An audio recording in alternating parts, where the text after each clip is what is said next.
Vijayawada west లో ticket కోసం TDP నేతల ఫైట్ కనిపిస్తోంది. ఇప్పటికే పోటీలో ఉన్నారు బుద్దా వెంకన్న, నాగుల్ మీరా.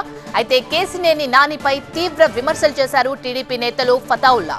మాజీ ఎమ్మెల్యే జలీల్ ఖాన్ కు టికెట్ ఇవ్వాలని వారు డిమాండ్ చేస్తున్నారు. అయితే చంద్రబాబుకు తప్పుడు రిపోర్ట్లు ఇస్తున్నారు. బెజవాడ వెస్ట్ నుంచి ముస్లిం అభ్యర్థినే టీడీపీ ప్రకటించాలని వారు కోరుతున్నారు.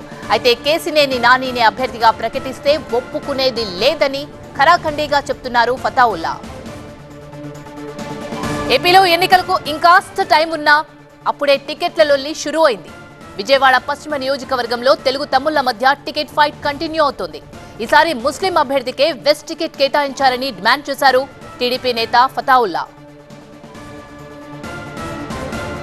తెలుగుదేశం పార్టీకి బలమైన నాయకత్వం జలీల్ ఖాన్ గారు ఉన్నారు. 2 సార్లు ఎమ్మెల్యే చేశాడు. మళ్ళీ ఇప్పుడు వాళ్ళ అమ్మాయి పోటీ చేసి ఓడిపోయిన వ్యక్తి ఆయన.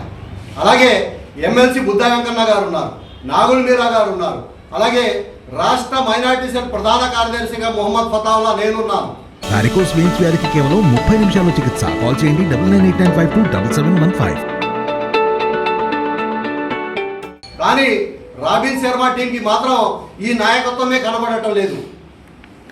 ఇక్కడ ముస్లిం నాయకత్వమే లేనట్టు రాబిన్ శర్మ టీము చంద్రబాబు నాయుడికి తప్పుడు సలహాలు, తప్పుడు నివేదికలు, ప్రలోభాలకు లోనై తప్పుడు నివేదికలు నారా చంద్రబాబు నాయుడు గారికి ఇస్తున్నారు. ఇవన్నీ ఆలోచించి జలీల్ ఖాన్ గారికి పశ్చిమ నియోజకవర్గ ఇన్ఛార్జిగా ప్రకటించాలని తెలియజేస్తూ ఇక్కడ పోటీ చేసే అవకాశం కూడా ముస్లిం అభ్యర్థికే కేటాయించాలని మేము బలంగా నారా చంద్రబాబు నాయుడు గారికి వినతి చేస్తున్నాం. ఇక్కడ ఇన్ఛార్జి ప్రకటించాలన్నా, ఎమ్మెల్యే అభ్యర్థిని ప్రకటించాలన్నా, కనీసం డివిజన్ ప్రెసిడెంట్ని ప్రకటించాలన్నా మా నాయకుడు నారా చంద్రబాబు నాయుడు. మా నాయకుడు కేసీనేని నాని గారు కాదు. కేసీనేని నాని గారు విజయవాడ పార్లమెంట్ సభ్యులు, గౌరవ సభ్యులు.